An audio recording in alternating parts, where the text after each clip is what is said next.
Admettons que nous ayons mesuré pendant une séance de travaux pratiques deux longueurs en mètres, la première de symbole petit a et la deuxième de symbole petit d.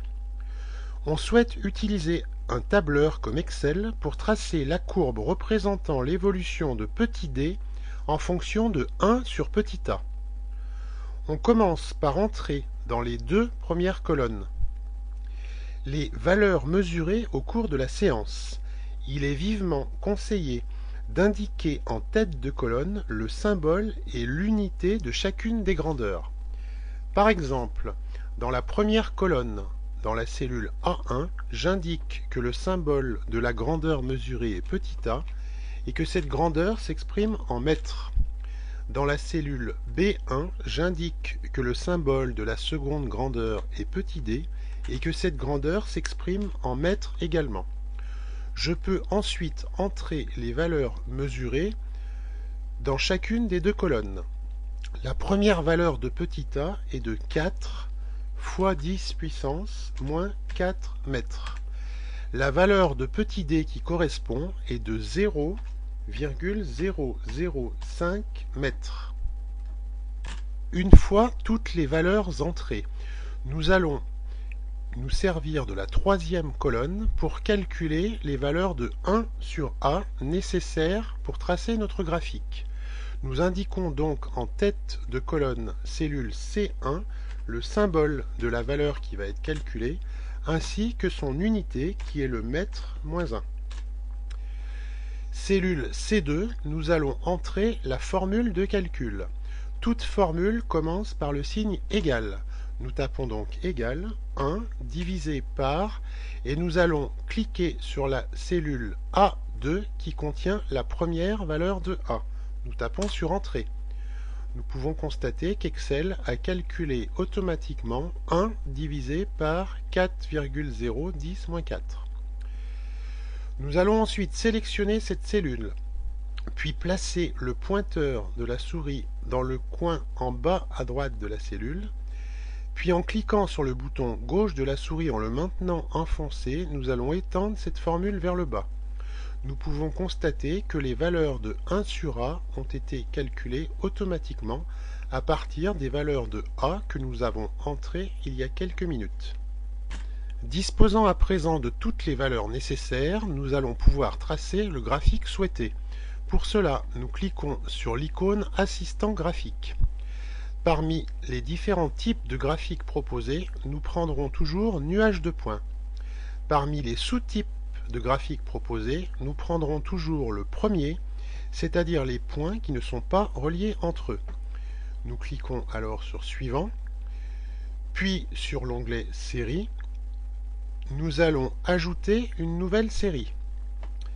Dans cette ligne-ci, nous allons indiquer les valeurs que nous souhaitons placer sur l'axe des X, l'axe des abscisses. Dans cette ligne-là, nous allons indiquer les valeurs que nous souhaitons placer sur l'axe des Y, l'axe des ordonnées. Commençons par l'axe des abscisses. Nous cliquons sur la petite icône qui se trouve à droite de la ligne, puis nous venons sélectionner les valeurs que nous allons mettre sur l'axe des abscisses. Pour valider la sélection, nous cliquons à nouveau sur l'icône. Nous procédons de la même façon pour l'axe des ordonnées. L'icône, je sélectionne les valeurs, je valide la sélection. Je clique ensuite sur Suivant. Je peux renseigner un certain nombre de choses. Par exemple, la grandeur que j'ai mise sur l'axe des abscisses, l'axe des X. 1 sur A en mètre moins 1. Puis la grandeur que j'ai placée sur l'axe des Y, l'axe des ordonnées, D en mètres. Je peux indiquer également un titre pour mon graphique, courbe donnant la distance D en fonction de 1 sur A. Je clique sur Suivant. Je choisis de placer cette courbe en tant qu'objet dans la page actuelle. Je peux éventuellement redimensionner la courbe, supprimer les choses superflues.